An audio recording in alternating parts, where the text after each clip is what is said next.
KaraokeBooks. Mansfield Park. Written by Jane Austen. Audiobook. Chapter 12. Sir Thomas was to return in November, and his eldest son had duties to call him earlier home.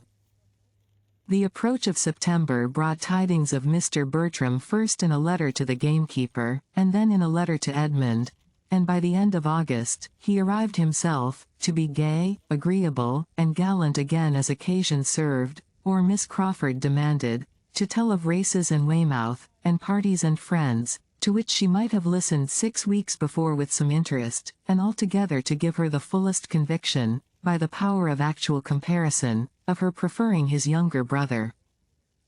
It was very vexatious, and she was heartily sorry for it, but so it was, and so far from now meaning to marry the elder, she did not even want to attract him beyond what the simplest claims of conscious beauty required.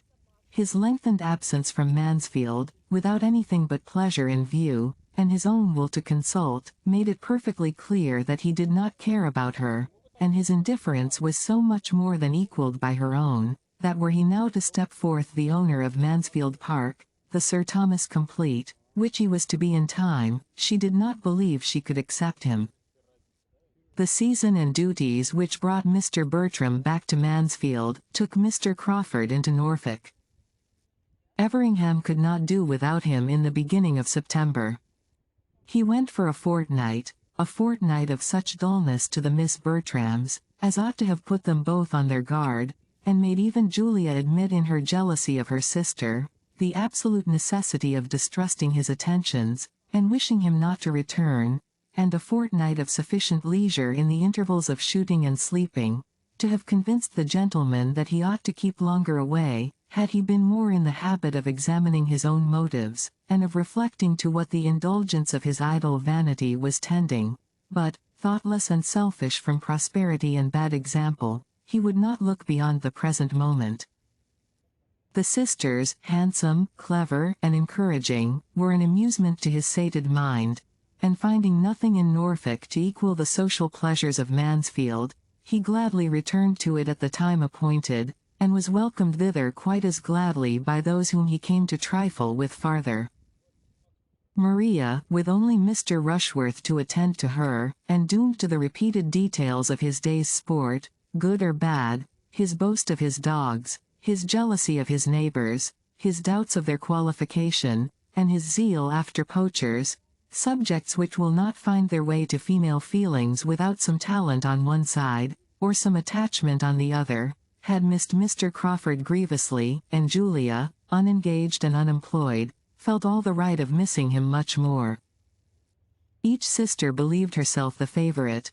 Julia might be justified in so doing by the hints of Mrs. Grant, inclined to credit what she wished, and Maria by the hints of Mr. Crawford himself.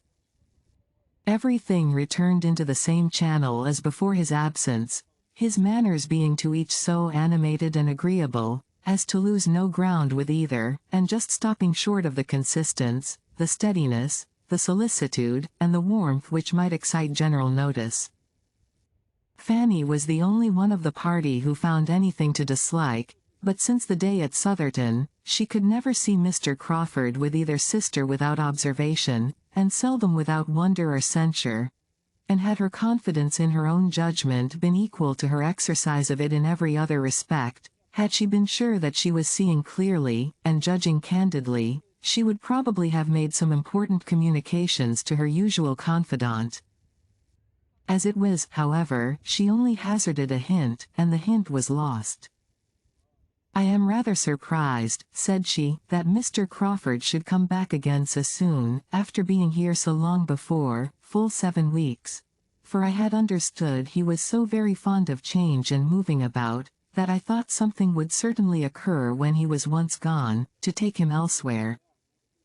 He is used to much gayer places than Mansfield." "It is to his credit," was Edmund's answer, "and I dare say it gives his sister pleasure. She does not like his unsettled habits. What a favorite he is with my cousins. Yes, his manners to women are such as must please. Mrs. Grant, I believe, suspects him of a preference for Julia, I have never seen much symptom of it, but I wish it may be so. He has no faults but what a serious attachment would remove. If Miss Bertram were not engaged, said Fanny, cautiously, I could sometimes almost think that he admired her more than Julia. Which is, perhaps, more in favor of his liking Julia best, than you, Fanny, may be aware, for I believe it often happens, that a man, before he has quite made up his own mind, will distinguish the sister or intimate friend of the woman he is really thinking of, more than the woman herself. Crawford has too much sense to stay here if he found himself in any danger from Maria, and I am not at all afraid for her, after such a proof as she has given, that her feelings are not strong. Fanny supposed she must have been mistaken, and meant to think differently in future, but with all that submission to Edmund could do, and all the help of the coinciding looks and hints which she occasionally noticed in some of the others, and which seemed to say that Julia was Mr. Crawford's choice, she knew not always what to think. She was privy, one evening, to the hopes of her Aunt Norris on this subject, as well as to her feelings, and the feelings of Mrs. Rushworth, on a point of some similarity, and could not help wondering as she listened, and glad would she have been not to be obliged to listen, for it was while all the other young people were dancing, and she sitting, most unwillingly, among the chaperons at the fire, longing for the re-entrance of her elder cousin, on whom all her own hopes of a partner then depended.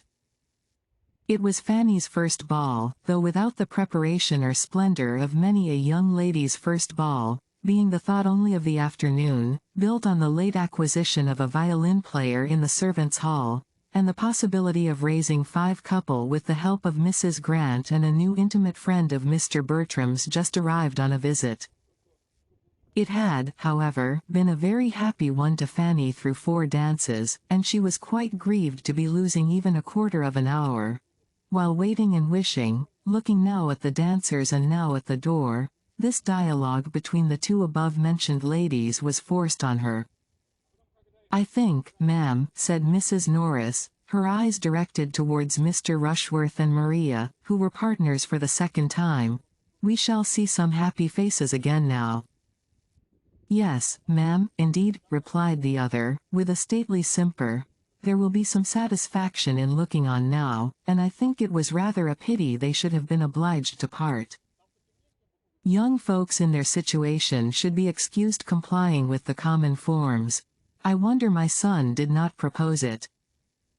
I dare say he did, ma'am. Mr. Rushworth is never remiss. But dear Maria has such a strict sense of propriety, so much of that true delicacy which one seldom meets with nowadays.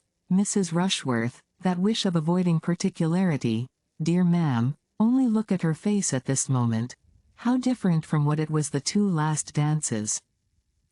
Miss Bertram did indeed look happy, her eyes were sparkling with pleasure, and she was speaking with great animation, for Julia and her partner, Mr. Crawford, were close to her. They were all in a cluster together.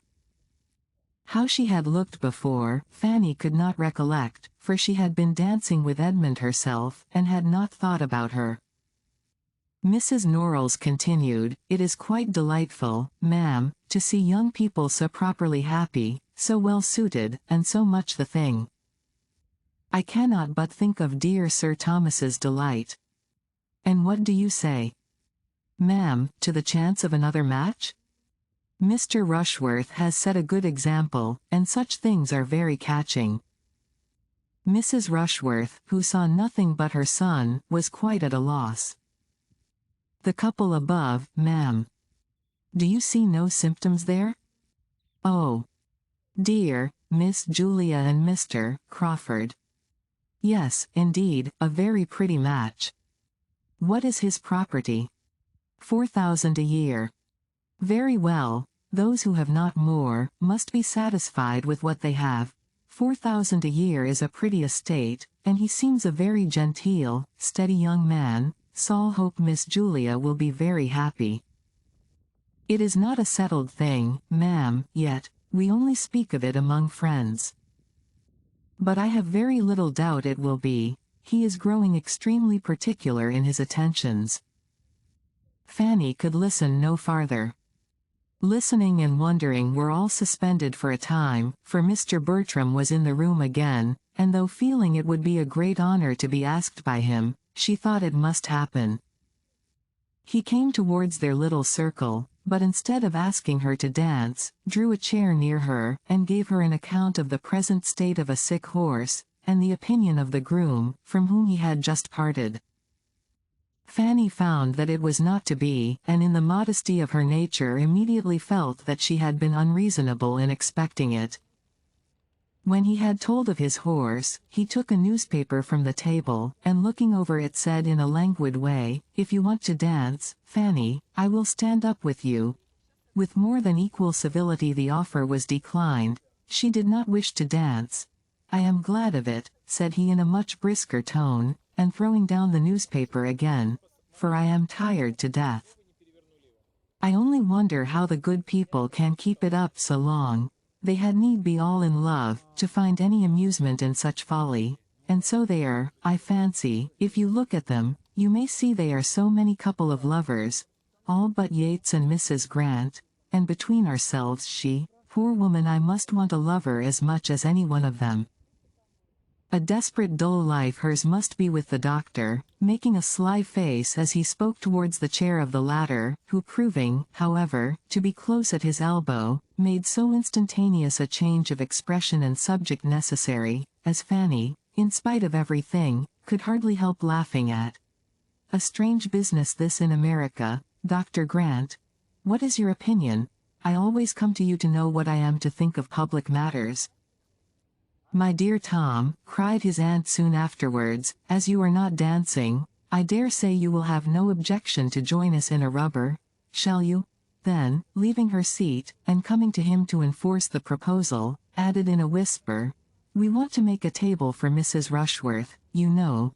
Your mother is quite anxious about it, but cannot very well spare time to sit down herself, because of her fringe. Now, you and I and Dr. Grant will just do, and though we play but half-crowns, you know you may bet half-guineas with him."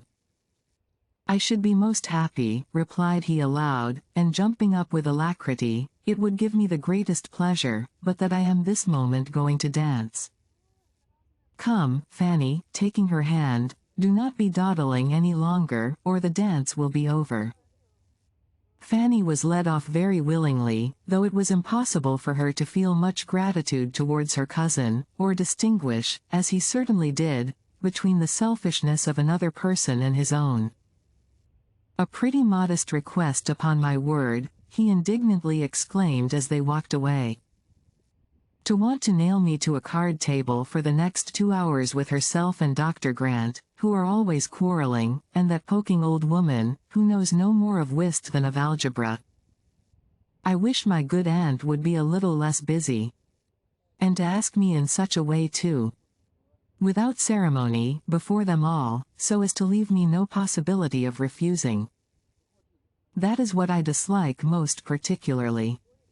It raises my spleen more than anything, to have the pretense of being asked, of being given a choice, and at the same time addressed in such a way as to oblige one to do the very thing, whatever it be. If I had not luckily thought of standing up with you, I could not have got out of it. It is a great deal too bad. But when my aunt has got a fancy in her head, nothing can stop her." If you liked what you heard, please subscribe to the channel.